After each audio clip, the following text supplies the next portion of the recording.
morning, everyone. It's 8 o'clock on the start of your Tuesday morning. What are you doing over there? Buying flights to go out to Los Angeles in June for IRE, investigative reporters and editors. And I should have done this a long time ago, but did not. And after seeing that travel this morning, where's it? Story, Vegas? Los Angeles. Buy me a ticket too. After seeing how you were supposed to be booking travel at a certain point, it reminded me that I need to get on it and I need to do it very fast. After that, you can buy your tickets for the Buffalo Broadcasters Meat Raffle. Yes, I can't wait. Everybody can go to my Facebook page right now and see all the Meat Raffle information. I'll be there. I'll be there too, in some capacity, whether force capacity, by spirit or force. It's going to be a lot of fun, and I just want everybody to come. Okay, can we talk about the hours, 1 to 5? Yeah. Now, what are we thinking here? I mean, that's a long time to be someplace. I'm saying 1 to 5. First spin at 1:30. Okay. Does that sound good? Yes, I don't think it's going to take that long. I don't think it's going to be the longest meat raffle ever. It's not going to be 1 billion people. Going to be a smaller amount. It'll be fun though. It'll be a lot of fun. Yeah. Meet the media. And meet the media. Yeah. So I got people. Missed opportunity.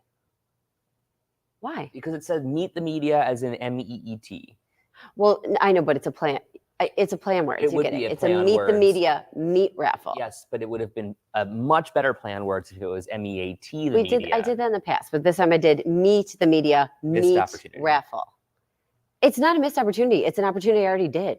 So I listen, Ed, just come and buy tickets. Shut your mouth and come and buy some tickets. It's all for a good cause. It's a lot of fun. Get some pork chops. If you could win any meat, what would you want? A tenderloin. Really? A pork tenderloin? I love pork tenderloin or a good filet. If you could win any meat at a meat raffle, what would you pick? Let's say it's the grab bag round. You know the finale. Yeah. You're coming up. There's a whole table full of meat. I'm picking the tenderloin. You don't have a lot of time in the finale, Ed. Well, what's there? Give me options. There's steaks. There's sausage. There's ribs. There's pork tenderloin. There's a rump roast. Ooh, I'll there's take that. A loin. I don't know. Those 2 ham hocks. There's a ham hock. What are you taking? There's a turkey at a lot of them. Melly's taking ribs, prime rib. Kelly's grabbing the steaks. Diane's going for the steaks.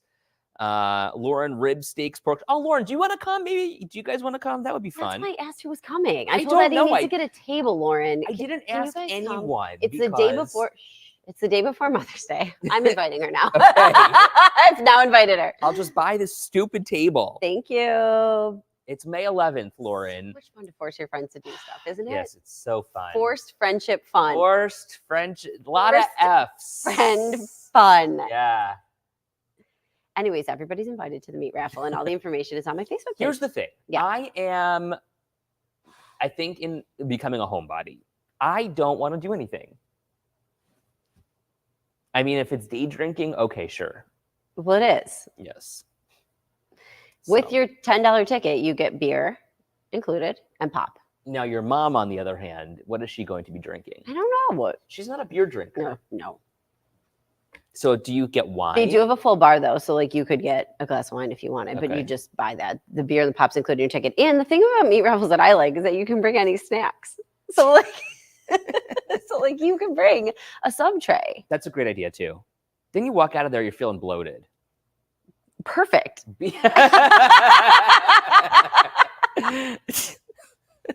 Marianne, good morning. She says day drinking. Check. Yes. Thank you, girl. Melly, all the information is on my Facebook page. It's at the Depew Polish Falcons on Saturday, May 11th from 1 until 5.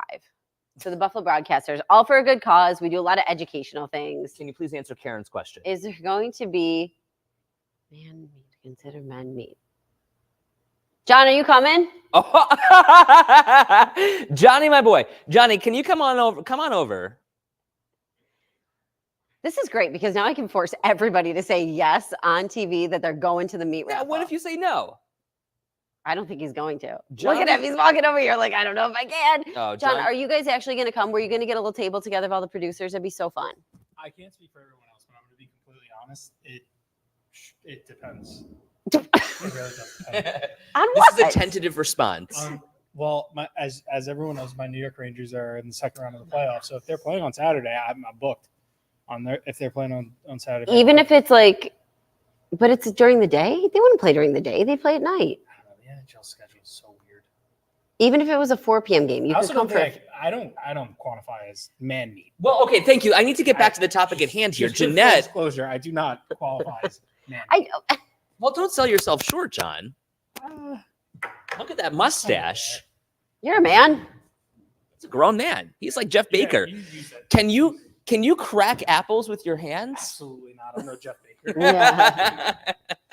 Well, anyways, everybody, that's my shameless plug. Don't worry, you'll probably get it about 4 more times before. the Oh, actual- Karen says you are roast, John. I don't know what else. I love this. He doesn't know what to say. I'm dying. I'm Ah, dying. Well, anyways, You are roast.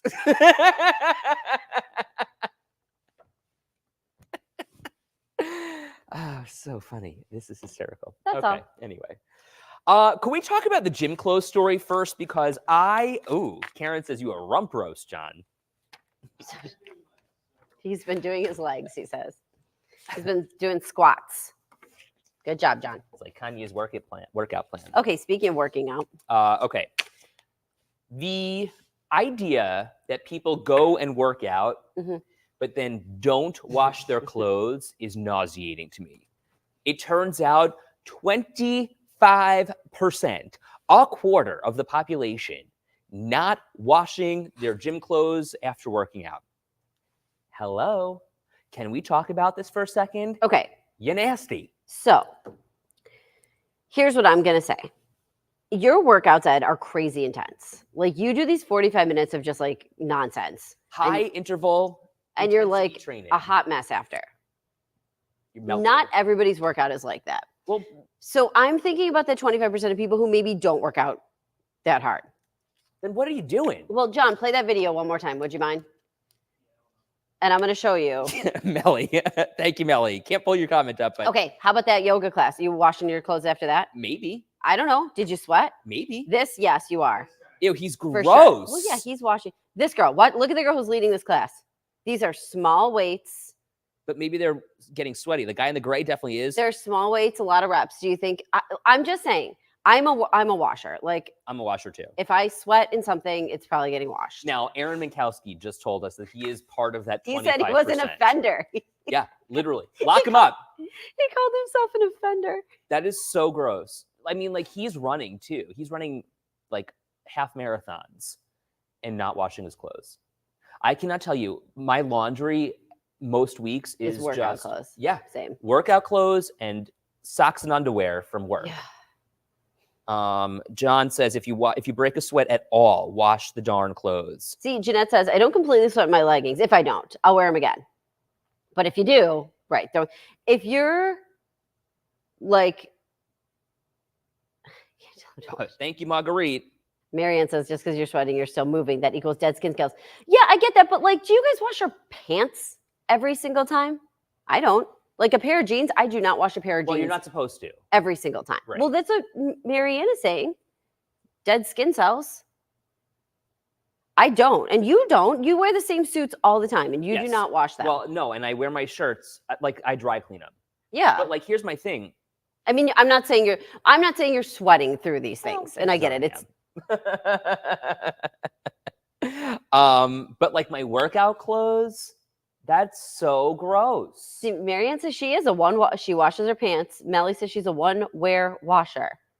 Even with your jeans, Melly, don't they like mine get so tight when I wash them. I hate I that. do So I too. like to stretch them out and then too. wear them a few times. Marianne says she washes her pants, but not your shirts, Marianne. Yeah, Jeanette says she doesn't. See, Melly says even her jeans. Gosh, I don't. But and they also tell you you're not supposed to because you can ruin them. Right. I don't have many pairs of jeans, though, is what Yeah. Melly's saying. I Okay. just got, can I say, I was the same way, Melly. I just got some jeans because I really didn't, you remember I saw you wearing jeans and I was like, what is going on here? I brought this up and it just came flying out of my mouth. He did. He's like, what are you doing wearing jeans? And I was like, I just got them.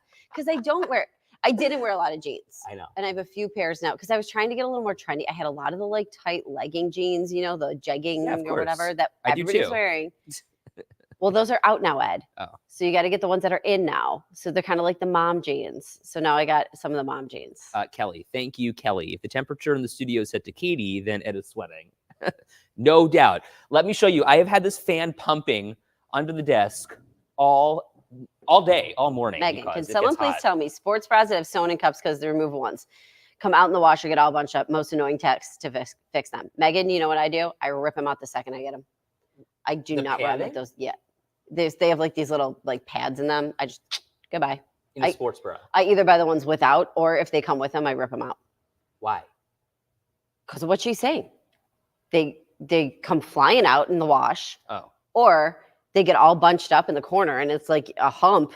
It's like literally like a shirt with a hump, like wearing a tank top. It's got a hump. Well, aren't you supposed to take them out before you wash? You probably could, but then they're not getting cleaned if you wear them and you're sweating it. Yeah. So I just bye. So are you paying extra then for the extra padding? I don't think so. Okay. I mean, I think it just because there's this new underwear too called Rounder Bottom or Rounder Bum or something. It's supposed to give your butt a little lift. Some of us need it more than others. Really uncomfortable. That sounds very It's uncomfortable. just padding for your booty. I don't need that. Again. Unnecessary. Oh my God, Marianne. Jeez Louise, Marianne. Holy Hannah. Marianne, I promise I don't have that problem. Yikes. Yeah, no.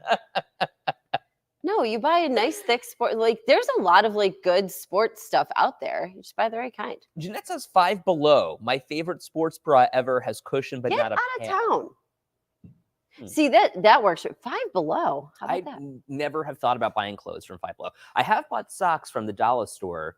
You know, I was in a real pinch a couple of years ago when I forgot my socks during the summer leaving to go to the gym. And I'm like, oh my God, what am I going to do? So I stopped at the dollar store, got like a 6-pack of socks and just keep them in the back of my car for an emergency. That's smart. I will never forget when I really started running, right? When we were doing the half for the first time. Mhm. I was getting these blisters that were just brutal. And I remember going to Fleet Feet and I was like, I don't know what I'm doing wrong. Like, do I need new sneakers? They're like, well, what socks are you wearing? And I was like, I don't know, whatever I have at home. And they're like, you need the moisture. Like, I didn't even get the moisture whisking socks. I didn't know anything about running. I'm like, yeah, I can do it. Fine. I challenge. So once you get those, the ones that'll whisk the sweat away, no more blisters. I was just running like so dumb. I'm getting these horrible blisters.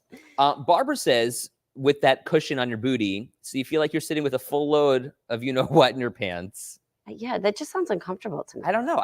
So Russ got it for me for Christmas, and I, on full disclosure, have not worn them once because. Did you try them on? No, because I feel like I might look a little ridiculous, and I'm really working on my gluteus maximus right now. So it's getting a little thicker. Squats and lunges and stuff. Yeah, and such. Romanian deadlifts and sumo deadlifts. I mean, I am up in the gym working on my fitness. I like Marguerite's got the opposite of what we're talking about here. She won't wear anything without washing it first. My husband is the same way. If he goes and buys something at the store, he likes to wash it first. Okay. Like if you bought something at the store, would you wash it? No. Sometimes I don't Here's either. why, because sometimes I like the fit. Like if I go to H&M, I'll try it on. And then I will bring it home, make sure it's folded nicely, and be ready to take it out like it's brand new. I love that. But I don't. There are a few things that I would wash. Some things I do wash, I guess, but a lot of like if I bought a sweater, I usually wear a tank top under it, but I don't always wash stuff like that. Like underwear and socks, I'll wash first. I wash, yeah. But I don't know. Yeah. Interesting. Lauren says, Rosalie keeps following my phone when you talk. She knows your voice. Cute. My little baby. See, and Julie says the chemicals they put on the fabric, and I've heard this stuff before. I don't know how true any of it is, but yeah. Okay, Megan says, so Ed, are you not washing a bathing suit before you wear it? No. A bathing suit I would wash. Why? Why? Because it's right up against your skin. It's the same as underwear. I would wash that too. I always wash that stuff. First? Yes. Like a bathing suit, underwear, yes. A sweater, no. Okay, so like I'm getting my bathing suits from Amazon. I'd still probably wash it. And I guess the chances is that it's probably Never been worn. not been tried on by Right. somebody else. So I get that, but I don't know. Jeff, I'm with you 100%. We need tank top weather to hurry up and get here. Agreed. Ron, hi Ron, good morning. Always wash everything first. I don't know. I'm just like socks and underwear. That's pretty much what I wash first. Yeah. I do swimsuits too. I will say that we went on vacation. We did not wash our bathing suits until we got home. Like we were just wearing bathing suits. We were rotating in and out. Yeah, but you probably rinsed them. Do you rinse them? And we were in the pool. Yeah. The I mean, it pool. is I what mean, it is. pools really do have a lot of chemicals in them. Right. They just do. You As someone who worked at a pool for a long time. want to hear a secret? So I do the laundry at our house Yeah. because I don't want anyone else touching my laundry. Russell has like 3 hats that he wears to the gym. He always wears a hat to the gym. Okay. But sometimes he'll wear like a hat twice or 3 times. They get Do nasty. you wash his hats? Yeah. How? Like in the hat washer. Like they have What the heck are you talking about? so they've got these plastic things that look like hats, and you put the hat in there, No clue. it keeps the shape, and then you throw it in the washer. The great news is Paul has 45 hats, so we've not had to wash one yet. There are so many hats in my house. Well, exactly, Ron. Thank you. Unbelievable. Blah. I used to hear that you washed hats in the dishwasher. I'm sure you could. You could wash a lot of things in the dishwasher. Yesterday, the dog was sitting down, and Paul took his hat off his head and went like this and landed it right on Bandit's head. Oh, cute. And Bandit is such a big head that he was like. Also, do you know what Paul said to me? I called him yesterday when I left work, and we're chatting, whatever, and he goes, "Hey, do you know what was rude?" And I go, "What was rude?" And I'm like, I'm thinking, and I go, oh, "Second cup." Remember how yesterday? Oh, He goes, very rude. "Rude." Yeah. He No knows kidding. Rude. I go, "What was?" Oh, second cup. Jeanette, I want to circle to your comment here. It's different for women with bathing suits, Ed. It's gross if you don't wash after buying. Okay, Agreed. I understand. Yeah. Yeah, Um, that's what I'm saying. It's like underwear. Just wash it. Yeah. Okay. Interesting. So I've not heard of these hat washers. Can we pull one up, John? Let me Google one really quick. It's called a hat washing cage. So look, you put your hat in there, you snap it on. And you stick in the washer? Yeah. That way it holds the shape. Nothing has to change. Okay. You could buy them on Amazon for real cheap. Jeanette says, does anyone wash sponges in the dishwasher? I have a sponge problem. Jeanette, I also have a sponge problem. This is what they look like. That's cool. We don't have one of those. Maybe I'll get one. But honestly, Paul has so many hats, he just rotates them. Okay, sponges. Do you wash your sponges? No. Do you use sponges? Um, Or do you use like the brush we thing? have like a brush. Mhm. So I use sponges. I like a sponge. I have a sponge problem. I buy them in bulk Okay. because as soon as they start to stink, You throw them out. I mean, that's fine. I feel like that's standard. I feel like I throw them out a lot. But they're just, I mean, that's what they are. They're disposable. Yeah. I don't know. I feel like people use sponges for way longer than I want to ever use them. And then if I wipe with something really gross to them, I'm like, bye. Yeah, like if you're washing the toilet or Hi. scrubbing the floors. Right? I don't know. Why not just throw them out? They're cheap enough as it is. That's what I do. I buy big things of them and then I just ditch them. Can we talk about this for a second? Speaking of ditching, how about these kids who are stealing cars? Allegedly. A 14-year-old, police say, stole a car, 2 different cars, on 2 different days. The same teenager.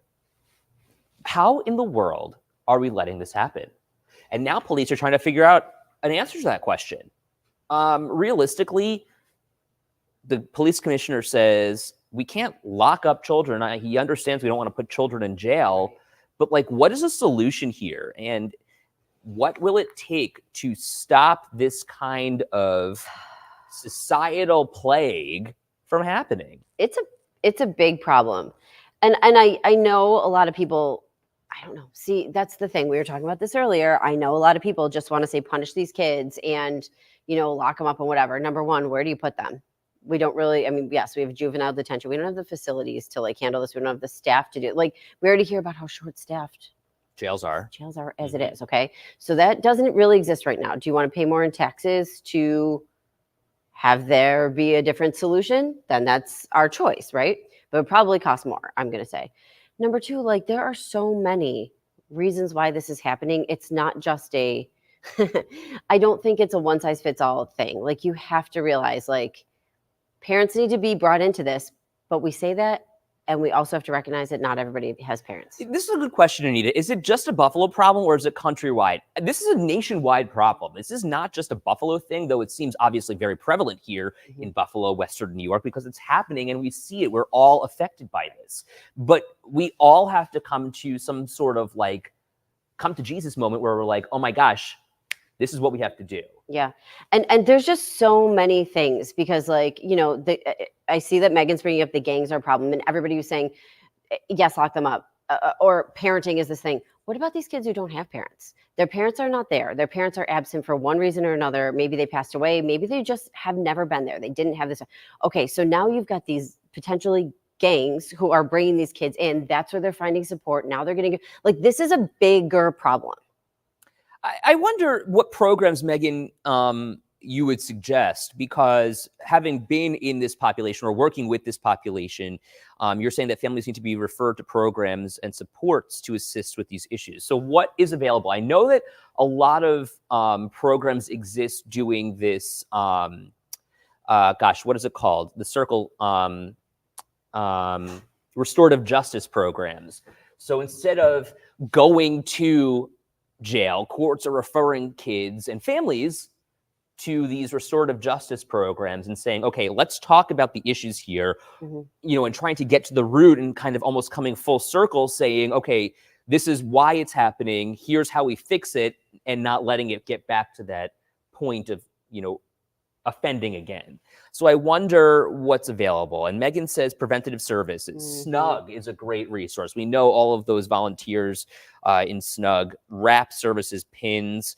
I'm wondering, like, what is the likelihood of recidivism? Well, so here's the thing. And Megan, I think that when we look at those kinds of programs, we're offering kids other opportunities too. Because when we say parents need to be held accountable, parenting, like, I don't disagree with that, but I'm also going to say there is a large population of people who don't have parents to hold accountable, or you know what I mean? Like, they didn't have, many people were not lucky enough to grow up with what we grew up with. They didn't grow up with parents there to support them. And I think we all need to realize that too, because we're pointing fingers when we maybe don't know the situations that these kids grew up in. So let's look back there and see if we can start helping when they're younger and giving them that support, those supportive programs. We were very lucky. I think a lot of us here in Second Cup would agree we grew up and we had a lot of support. And you have got to realize that there are people out there that do not have that. You know, yeah, I'm with you 100%. And I'm not saying stealing's okay. I'm not saying it's a good thing to do. I'm not saying you can't hold these kids responsible, because there's responsibility factor too.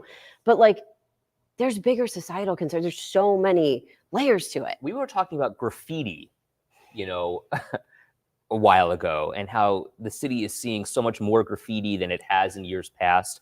And, you know, we were talking about this, I think, on Second Cup too. Like, that is a low-level offense, but it is indicative of a bigger problem. Well, and like was it Megan who brought up the gangs? Right. You know, and it's scary to think that there's people that have to have that as it becomes an option for kids because they feel support there. You know what I mean? And they're also making some money. It's easier cash to be made than, you know, going out and finding, you know, ways to make money. I don't know, Anita. I don't know if I agree with this. You can't identify those that need structure and support until after the bad. Maybe you can, though. Maybe we need to find a way to do it. Maybe we're not successfully doing it. Early intervention. Yeah. I mean, like, how many, if we see a child is not in school or attendance is down, then yes, we're going to the parents, but what more will it take to get that kid back on the right track? And how do we empower that child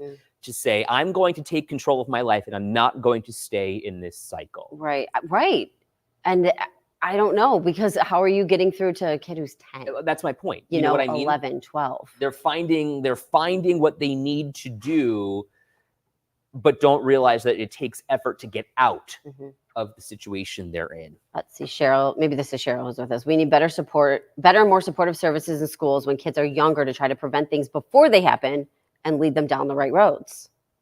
we got to go.